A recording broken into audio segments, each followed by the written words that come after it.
Olá pessoal, tudo bem com vocês? Aqui é o professor Bruno Oliveira. Estamos retomando hoje o nosso 18º simulado do nosso curso de Olho no Unificado. Você que vai prestar o concurso unificado da Justiça Eleitoral para o cargo de técnico judiciário, área administrativa, esse é o nosso 18º simulado. Então, como de praxe, quais são as disciplinas que nós vamos trabalhar hoje? Constitucional, administrativo e eleitoral. No eleitoral, especificamente, eu trouxe questões com temas diversos. Em constitucional, nós vamos trabalhar com o tema Poder Judiciário e em direito administrativo, atos administrativos. Ok? Então, vejo que esses dois temas, Poder Judiciário e atos administrativos, são temas muito importantes, por isso nós vamos fechar esse simulado, esse curso de simulados com esses dois temas. E em eleitoral, trouxe para vocês temas diversos. Tudo bem?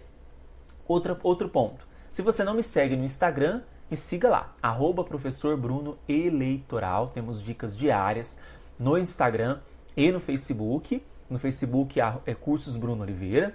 E também, você que está nos assistindo e tem esse pedaço de aula e tem interesse em adquirir o curso completo, é só acessar o site eleitoralcombruno.com.br. Ok?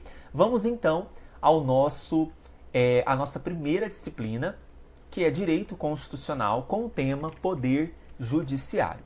Certo? Então vamos lá. Primeira questão foi cobrada no concurso da Banca Fundep, MPE Minas, e fala o seguinte: sobre a cláusula full bench, é correto, então eu preciso assinalar a alternativa correta. Letra A. A cláusula full bench, embora sem previsão expressa na ordem jurídica nacional, é admitida pela jurisprudência do Supremo Tribunal Federal. B. É uma norma constitucional expressa no direito brasileiro. Letra C.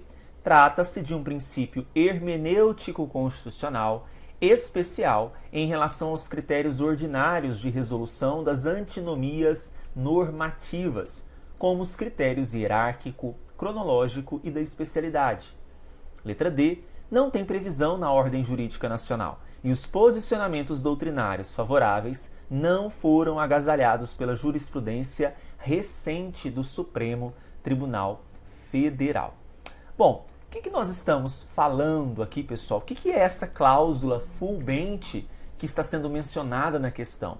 Bom, a cláusula full bench recebe esse nome em inglês, mas você vai lembrar, ela também é chamada de cláusula de reserva de plenário. E essa cláusula de reserva de plenário, ela tem previsão expressa tanto na Constituição Federal como no próprio CPC, no Código de Processo Civil. E se você observar, se você abrir aí a nossa Constituição Federal, lá no artigo 97, é onde nós vamos encontrar a previsão dessa cláusula full bench ou cláusula de reserva de plenário. Olha só o que ela diz. Somente pelo voto da maioria absoluta dos seus membros ou dos membros do respectivo órgão especial, poderão os tribunais declarar a inconstitucionalidade de lei ou ato normativo do poder público, somente pelo voto da maioria absoluta dos seus membros ou dos membros do respectivo órgão especial. Essa é a cláusula full bench, é a cláusula de reserva de plenário. Ela tem previsão tanto no texto da Constituição quanto no texto do CPC, do Código de Processo Civil. Então a letra A já está falsa. Por quê? Ela está afirmando que não tem previsão na ordem jurídica, e tem, tanto na CF quanto no CPC. Ok? B. É uma norma constitucional expressa no direito brasileiro. Já respondemos aqui quando eu afirmei onde que nós vamos encontrá-la. Letra B está correta. Letra C. Trata-se de um princípio hermenêutico constitucional. Não, pessoal. Ela não é um princípio hermenêutico constitucional. Letra C, incorreta. E a letra D? Não tem previsão na ordem jurídica nacional, não preciso nem ler o restante, porque nós encontramos a sua previsão, tanto constitucional quanto no CPC. né? Então no CPC também nós vamos encontrar essa cláusula. Então a letra D, ela também está errada, ok? Você vai encontrar no CPC, lá no artigo 949, a previsão, caso tenha curiosidade, ok? Então questão número 1, gabarito letrinha B. Bora para 2, FGV 2023, Tribunal de Justiça da Bahia. Olha só, João, até então advogado, torna-se desembargador do Tribunal de Justiça do Estado Alfa, após a observância de todas as formalidades constitucionais e legais inerentes ao mecanismo do 5º Constitucional, que é 1/5 dos lugares dos tribunais será composto por membros oriundos do MP e de advogados. Nesse cenário, é correto afirmar que João fará jus, letra A, a vitaliciedade automaticamente a partir da investidura no cargo. B, estabilidade automaticamente a partir da investidura no cargo. Letra C, vitaliciedade após o estágio de vitaliciamento de 2 anos. Letra D, estabilidade após o estágio probatório de 3 anos. E letra E, vitaliciedade após o estágio probatório de 3 anos. E aí, pessoal, nós estamos falando de desembargador. É importante que nós diferenciemos isso. Ele faz parte do 5º Constitucional. Ele vai ocupar um cargo de desembargador no tribunal. Lembra quando a gente fala das garantias dos juízes lá no texto da Constituição? A gente não fala de estabilidade. Estabilidade é para o servidor público. Para os juízes, e no caso aqui uma evolução que é o desembargador, a gente não fala estabilidade, nós falamos vitaliciedade. Nesse sentido, eu já posso eliminar a letra B e a letra D. Sobrou A, C ou E. A letra A fala que a vitaliciedade, nesse caso, para desembargador, que é na 2ª instância, se dá a partir da investidura no cargo. A letra C, após o estágio de vitaliciamento de 2 anos. E letra E, após o estágio probatório. Não tem estágio probatório, já vou eliminar. Então já estou em dúvida 50%, né? Ou letra A ou letra C. Aí fica a questão que nós precisamos compreender aqui, pessoal. É o seguinte, no 1º grau de jurisdição, a vitaliciedade ela só é adquirida após o decurso de 2 anos no exercício da função. Agora, quando eu estou falando no 2º grau, nos tribunais, ao contrário do que ocorre no 1º grau, essa vitaliciedade se dá automaticamente com a posse no cargo. Não tem aqui o estágio probatório. Então, fica a dica, tá? Então, o gabarito para a questão número 2 é a letra A. Vitaliciedade automaticamente a partir da investidura no cargo, tá bom? Vamos avançar para a questão número 3. 2023, Banca Sebrasp, TJ Santa Catarina. A respeito do Poder Judiciário, assinale a opção correta. Letra A. O Conselho Nacional de Justiça é um órgão externo ao Poder Judiciário. Certo ou errado? Errado. Por quê? Se você fizer a leitura atenta dos órgãos do Poder Judiciário do artigo 92, está claro que o CNJ está dentre eles.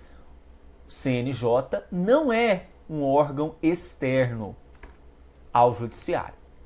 B. Atos de administração, atos de mero expediente e sentenças são delegáveis aos servidores do Poder Judiciário. Por exemplo, eu sou um servidor do Poder Judiciário. Eu sou um analista judiciário da área judiciária. Eu posso expedir, proferir sentenças? Não, essa competência é do juiz. Atos de mero expediente, tudo bem. Isso está dentro das minhas...